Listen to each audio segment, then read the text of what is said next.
Hi tears, எல்லாருக்கும் வணக்கம். இன்னைக்கு டே 8ஓட morning breakfast and lunch prep தான் உங்களோட ஷேர் பண்ண போகிறேன். மார்னிங் கொஞ்சம் லேட் ஆகிடுச்சு எழுந்திருக்க. எப்படியும் பிரேக்ஃபாஸ்ட் அண்ட் லஞ்ச் ரெண்டு வேலைக்கும் ஏற்ற மாதிரி கொஞ்சம் சிம்பிளாக இருக்க மாதிரியான ரெசிபிஸ்லாம் தான் செய்ய போகிறேங்கிறதுனால குக்கிங் சீக்கிரமே முடிச்சிடலாம். பிரேக்ஃபாஸ்ட்டுக்கு ராகி களி, லஞ்சுக்கு சுரக்காய் கூட்டு, எள்ளு துவையல் பிளான் பண்ணியிருக்கேன். பொரியலுக்கு சிம்பிளாக கேரட்.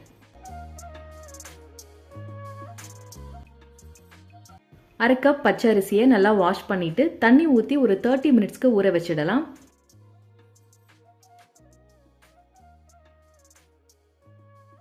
இப்போ சுரக்காய் கூட்டுக்கு பருப்பு ஊற வச்சிடலாம். 1/4 கப் அளவுக்கு கடலைப்பருப்பு, 2 டேபிள் ஸ்பூன் பாசிப்பருப்பு ரெண்டும் சேர்த்து நல்லா வாஷ் பண்ணிட்டு தண்ணி ஊற்றி இதை ஒரு 10 மினிட்ஸ்க்கு ஊற வச்சிடலாம். டைம் இருந்ததுன்னா 30 மினிட்ஸ் கூட ஊற வச்சுக்கலாம். ஊற வச்ச பருப்பை ப்ரெஷர் குக்கரில் சேர்த்து இதோட தேவையான அளவுக்கு தண்ணி, கொஞ்சமாக மஞ்சள் தூள் சேர்த்து 2லேருந்து 3 விசில் வச்சு எடுத்துக்கலாம். வேக வச்ச பருப்பை கொஞ்சமாக பாப்பாக்கு தனியாக எடுத்து வச்சுட்டேன், சாதத்தில் மிக்ஸ் பண்ணி கொடுக்கறதுக்காக.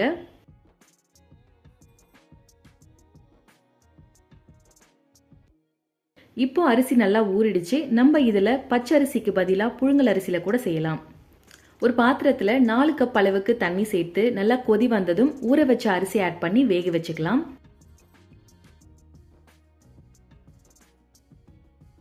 ஒன்ஸ் அரிசி நல்லா வெந்ததுக்கு அப்புறமா 1 கப் ராகி மாவு சேர்த்து லிட் போட்டு க்ளோஸ் பண்ணி ஒரு 4 to 5 மினிட்ஸ்க்கு நல்லா வேக வச்சுக்கலாம்.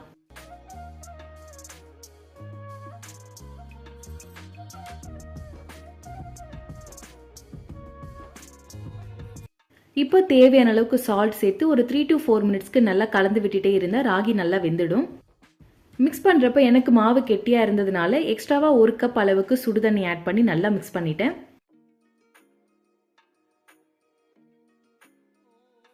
இப்போ இதை லோ ஃப்ளேமில் வச்சு மூடி போட்டு 5 மினிட்ஸ்க்கு வேக வச்சு எடுத்துட்டா அவ்வளோதான் ராகி களி ரெடி. இப்போ இது ஓரளவுக்கு ஆறுனதுக்கு அப்புறமா கையில் எண்ணெய் இல்லைன்னா தண்ணி தொட்டு உருண்டை பிடிச்சு வைக்க ஈஸியாக இருக்கும்.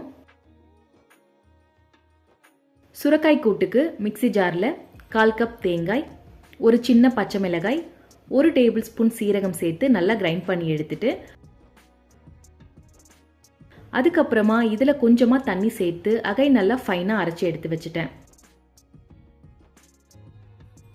கடாயில் ஆயில் விட்டு நல்லா காஞ்சதும் கடுகு, சீரகம், ஃபைனாக சாப் பண்ண ஒரு வெங்காயம், கறிவேப்பிலை, 5 பல்லு பூண்டு இடிச்சு வச்சிருக்கேன். இப்போ இதையும் இதில் சேர்த்து நல்லா வதக்கணும். ஒன்ஸ் வெங்காயம் நல்லா வதங்கினதுக்கு அப்புறமா ஃபைனாக சாப் பண்ண தக்காளி சேர்த்து சாஃப்ட் ஆகிற வரைக்கும் நல்லா வதக்கிடலாம். இப்போ இதில் கட் பண்ண சுரக்காய்,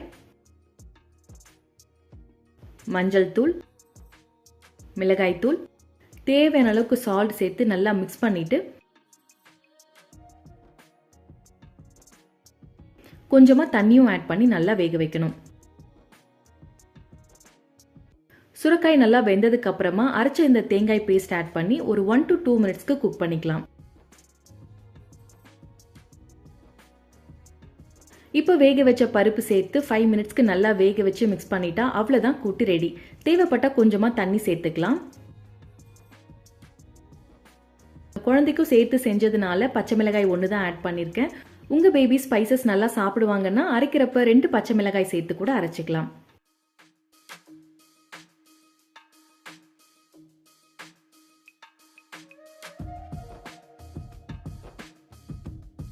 கேரட் பொரியலுக்கு சிம்பிளாக கடாயில் கொஞ்சமாக ஆயில் விட்டு கடுகு, உளுந்தம்பருப்பு, ஃபைனாக சாப் பண்ண வெங்காயம், அரை பச்சை மிளகாய், பூண்டு, சால்ட், மஞ்சள் தூள், துருவின கேரட் சேர்த்து நல்லா மிக்ஸ் பண்ணிவிட்டு மூடி போட்டு க்ளோஸ் பண்ணி நல்லா வேக வச்சு எடுத்துட்டா கேரட் பொரியலும் ரெடி. மோஸ்ட்லி கேரட் கட் பண்ணி பொரியல் பண்ணால் பாப்பா நல்லா சாப்பிடுவாங்க. பட் இந்த மாதிரி கேரட்டை துருவினா அந்தளவுக்கு லைக் பண்ணி சாப்பிட மாட்டாங்கன்றதுனால எக்கில் மிக்ஸ் பண்ணி ஆம்லேட்டாக கொடுத்துடுவேன். இல்லைனா தயிர் சாதம், சாம்பார் சாதம்ல இதையும் சேர்த்து நல்லா மிக்ஸ் பண்ணிட்டு கொடுத்துடுவேன். எள்ளு துவையலுக்கு கடாயில் 2 டேபிள் ஸ்பூன் எள்ளு சேர்த்து லைட்டாக ரோஸ்ட் பண்ணிக்கலாம். எள்ளு இந்த மாதிரி வெடிக்க ஸ்டார்ட் ஆனதும் வேற பிளேட்டில் மாற்றி ஆற வச்சிடலாம்.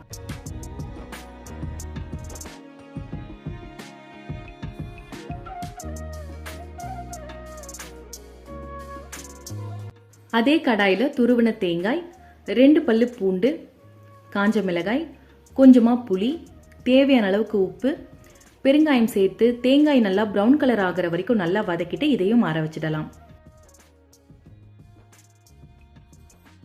ஒன்ஸ் இதெல்லாம் நல்லா ஆறுனதுக்கு அப்புறமா மிக்ஸி ஜாரில் எள்ளு சேர்த்து நல்லா ஃபைன் பவுடராக கிரைண்ட் பண்ணி எடுத்துக்கலாம். இப்போ இதில் தேங்காய் மிக்ஸ் ஆட் பண்ணி இதோட கொஞ்சமாக தண்ணி சேர்த்து நல்லா கிரைண்ட் பண்ணி எடுத்துட்டா அவ்வளோதான் தேங்காய் துவையல் ரெடி. ஸோ மார்னிங் பிரேக்ஃபாஸ்ட்டுக்கு கால்சியம், அயன், ஃபைபர், ப்ரோட்டீன்லாம் அதிகமாக இருக்க ராகி களி, protein, fibre, vitamin A, vitamin C rich சுரக்காய் கூட்டு, அப்புறம் கொஞ்சமாக எள்ளு துவையல்.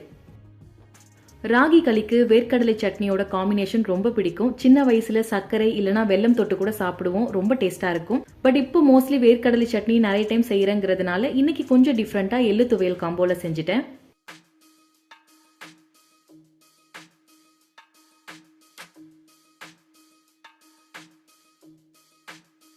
லஞ்சுக்கு இதே காம்போல களிக்கு பதிலாக சாதம், அப்புறமா விட்டமின் ஏ, ஃபைபர், பொட்டாசியம்லாம் இருக்க கேரட் பொரியல். மார்னிங் பாப்பாக்கு கொஞ்சமாக தான் துவையல் வச்சிருந்தேன், காரமாக இருந்ததுனால சுத்தமாக சாப்பிடல. பட் லஞ்சுக்கு தயிரில் லைட்டாக மிக்ஸ் பண்ணி கொடுத்தா காரம் அந்த அளவுக்கு தெரியாது, குழந்தையோட ஸ்பைசஸ் லெவலுக்கு கரெக்டாக இருக்கும்னு லஞ்சுக்கும் வச்சிருக்கேன் கொஞ்சம். That's it. இந்த வீடியோ இதோட முடியுது. தேங்க்ஸ் ஃபார் வாட்சிங். Bye bye.